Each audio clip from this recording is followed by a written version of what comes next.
test is in 4-part, Part 1, Part 2, Part 3, and Part 4. Now look at Part 1. Part 1. You are about to hear a conversation between a man and a woman who are having a discussion about enrolling in a university course. First, you have some time to look at questions 1 to 7.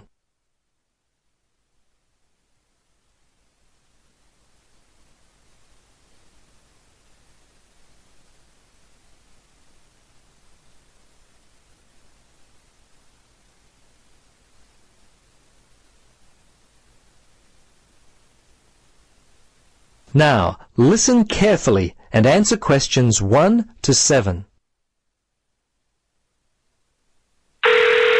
Registrar's office, this is Pam. Yes, hello. I'm calling about enrolling to study at the university. This is the right number? Yes, this is Mitchford University admissions. What would you like to know? Well, basically I need to know what I have to do to be enrolled as a student. You see, I'm currently studying education at another school. I've just finished my first year, but I'm not really enjoying it. I think I'm more interested in accounting. My dad teaches maths, so I thought it might be a good choice. Well, better than business anyway. Okay. Have you received a registration pack? No? How can I get one of those? Well, you've got to have one to register. You can enroll at the university at any time after you receive a registration pack. These are usually available from September for first-year and transferring students, and from November for returning students. On the basis of the information contained in the registration pack, you should attempt to make a firm choice about which courses to study before completing your form. I see. So I've only got a month to get my registration pack in. Can you send me one? Sure. If you are close to a high school, the registration pack and university prospectus are available from the Careers Advisor. Would that be helpful? Well, the closest school's too far away and I haven't got a car. Are there any other ways you can send it to me? Well, for prospective students who have already left school, the registration pack and prospectus are available from the university information line. But that might not be of help for you? No, not really. I'll tell you what, why don't you give me your contact details and I'll send a pack out to you. At least that would be a start. Okay, sounds good. Right. Firstly, what's your name? Richard Dreyfus. That's Dreyfus. Your address there, Richard? Unit 12, 15 Sportsman Avenue. That's Sportsman, Mermaid Beach. 4554. And your telephone? Yes, I won't give you my home. Mobile's best. 0414. Hang on a minute, I don't call myself usually. I think it's 0414 658 339. Yes, that's it. Okay, now, do you have email? Yes, I do. It's Dreyfus, my last name, at igo. That's IGO.com. All lowercase letters, of course. Before you listen to the rest of the conversation, you have some time to look at questions 8 to 10.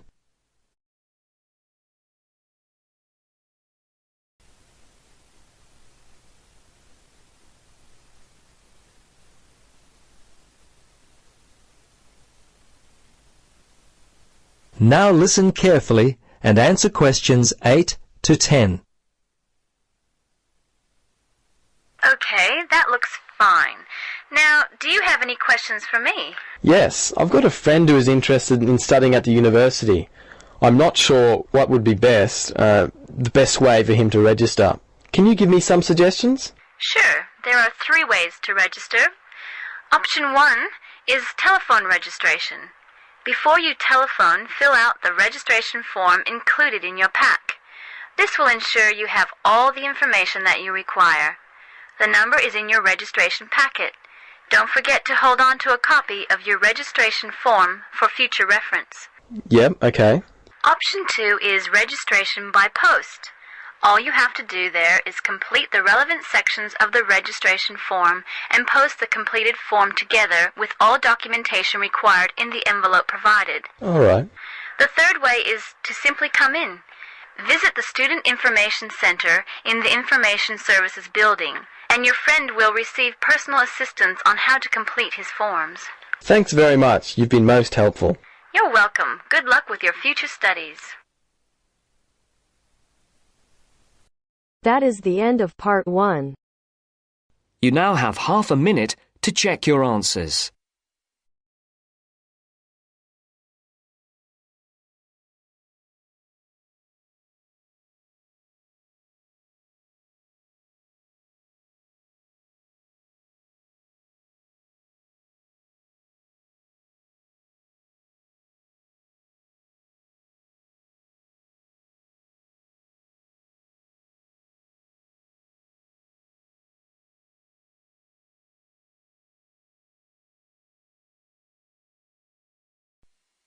Now turns to part 2. Part 2. You will hear a phone conversation giving information about a health and fitness centre. Before you hear the talk, you have some time to look at questions 11 to 16.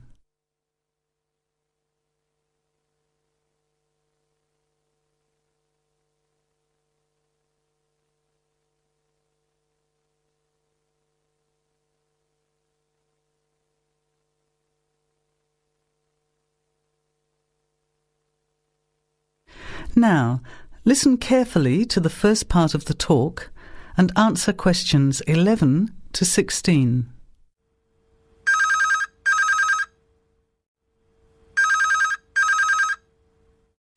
Hello? Hello, is that Miss Heidi Jones? Yes? Good morning, Miss Jones. I'd like to take a few minutes of your time to tell you about the Seven Oaks Health and Fitness Centre, which is in your suburb. Would that be convenient? Okay. Well, the centre's not far from you. It's on the corner of Marion Street and Giles Street and has a large car park. It's open every day of the week, opening on weekdays at 6 a.m. and at 9 a.m. at the weekend.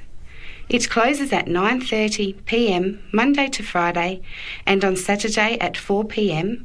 and Sunday at 2 p.m. We also have childcare Monday to Saturday from 9 in the morning until midday for a small extra charge, so you can leave your children in safe hands while you attend one of our classes, or perhaps have a swim, or if you just want to relax in the spa and sauna or steam room. Talking of classes, we have a very wide range which are designed to suit all different levels of fitness and individual needs. I mentioned the pool just now. Well, in addition to swimming laps or just relaxing, we also offer aqua aerobic classes, which are 45-minute classes that use the therapeutic effects of water. This provides a very safe and effective exercise and is suitable for all fitness levels, as well as being a lot of fun. Many people who haven't been exercising for a while start in the aqua classes, as do people who need to take care after hospital surgery, for example. These classes are very popular and are scheduled every weekday, Monday to Friday, and on Saturday afternoon and Sunday morning. Another very popular activity in the pool area is learning to swim, and these swimming classes are held at 4 p.m. every weekday and in the mornings at the weekend. By the way, they're open to both adults and children of any age. Before the talk continues, you have some time to look at questions 17 to 20.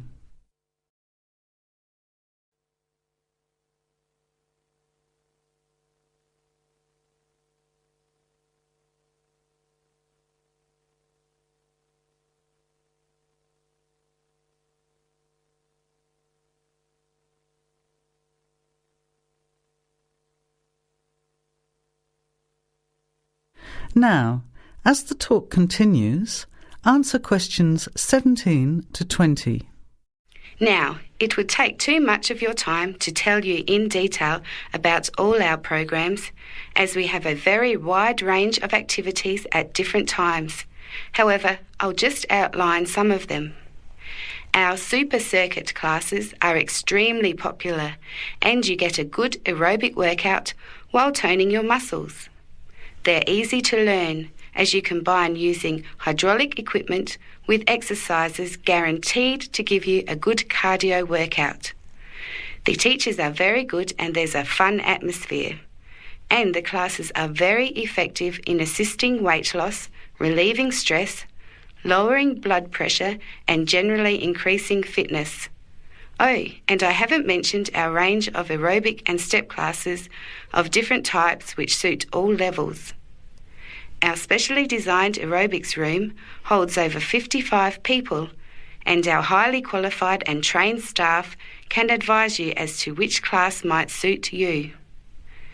We are inviting you to a free 1-week trial period when you can come and try any of the classes or activities before you make the decision to join.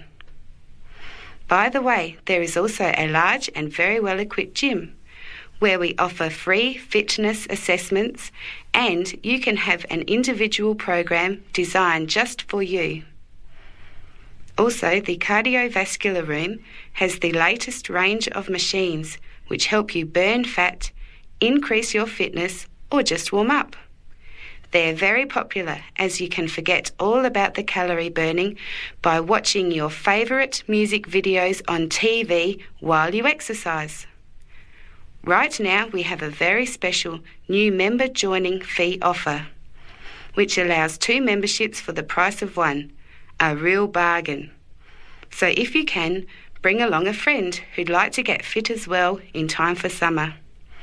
Come along and try us out. You can meet the staff.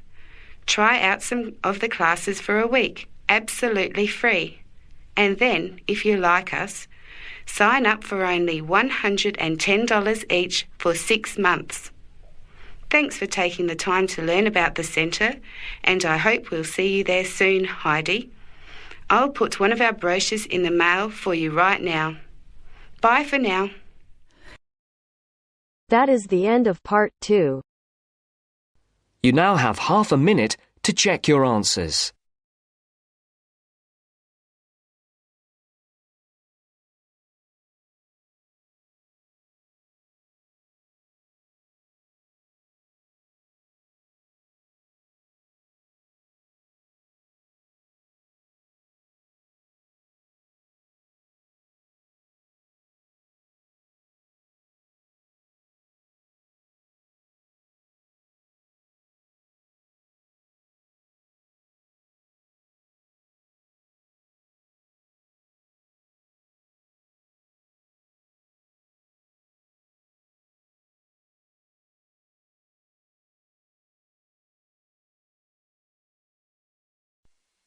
Now turns to part 3. Part 3. You will hear a student called Sarah talking to her college tutor about some research she has to do as part of her course. First, you have some time to look at questions 21 to 27.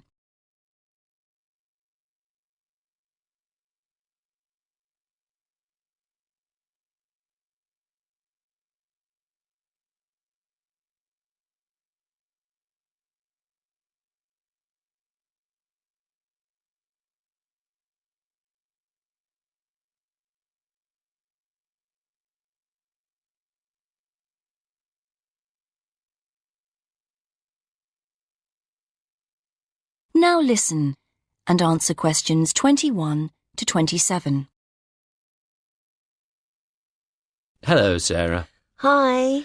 So, you want to talk about your research project? That's right. I want to find out how many people use the Tourist Information Office and what they think of the service they get. Interesting.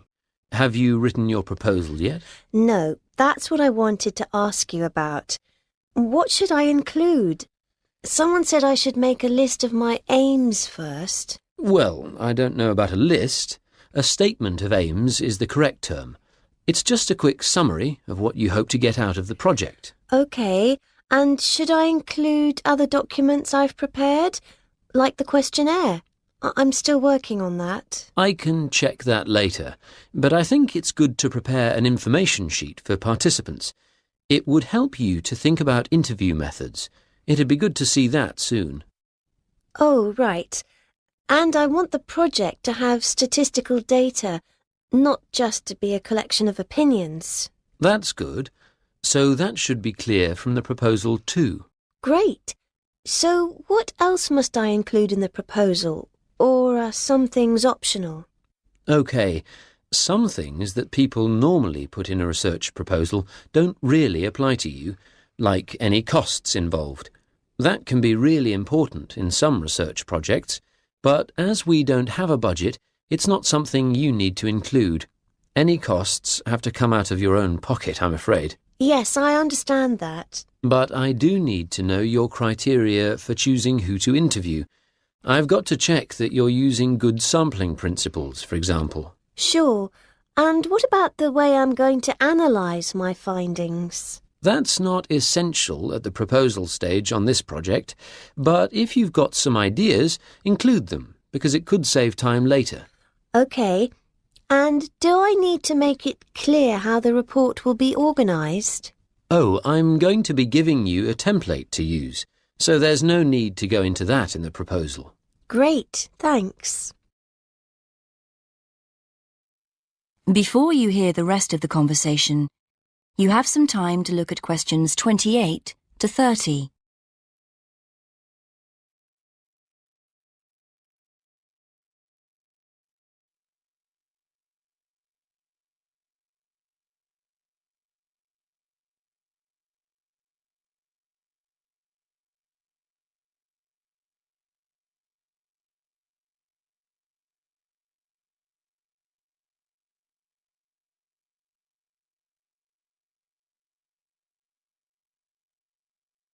Now listen and answer questions 28 to 30. Actually, another thing we could discuss now is making sound recordings of interviews. Oh, right. Do I have to record them all? I could try to get as many as possible, but it'd be rather expensive. Yes, don't worry. You only need a few chosen randomly just to give an idea of how the interviews are going. You can send one in each time you update me on your progress. OK. How often should I do that? I haven't done a timetable for the interviews yet, but they'll be spread over 3 or 4 weeks, with about 200 in total. I reckon on doing 20 a day. Let me know how you're getting on at the end of each day's interviewing then, whether you've had any problems or not. It can be a lonely job. Thanks. I appreciate that. And what about the confidentiality of participants?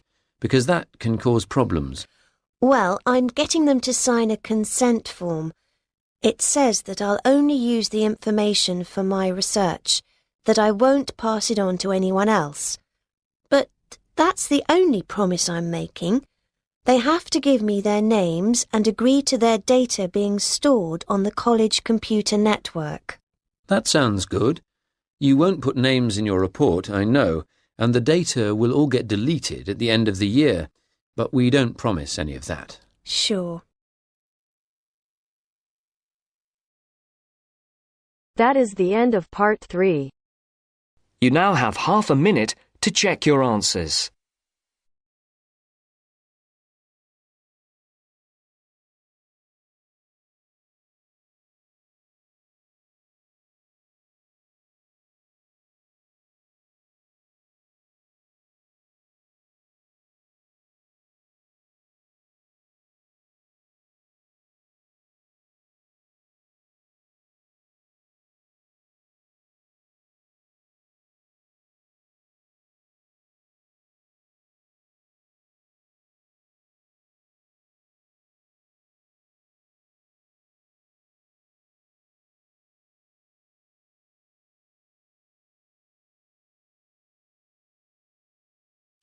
Now turns to part 4. Part 4. 4. You will hear part of a lecture about public speaking. First, you have some time to look at questions 31 to 40.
Now listen carefully and answer questions 31 to 40.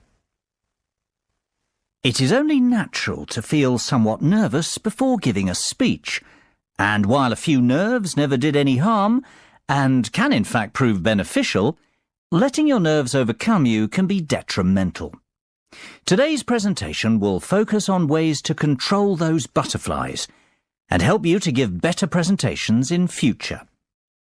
First and foremost, you've got to know your material. I can't stress that enough.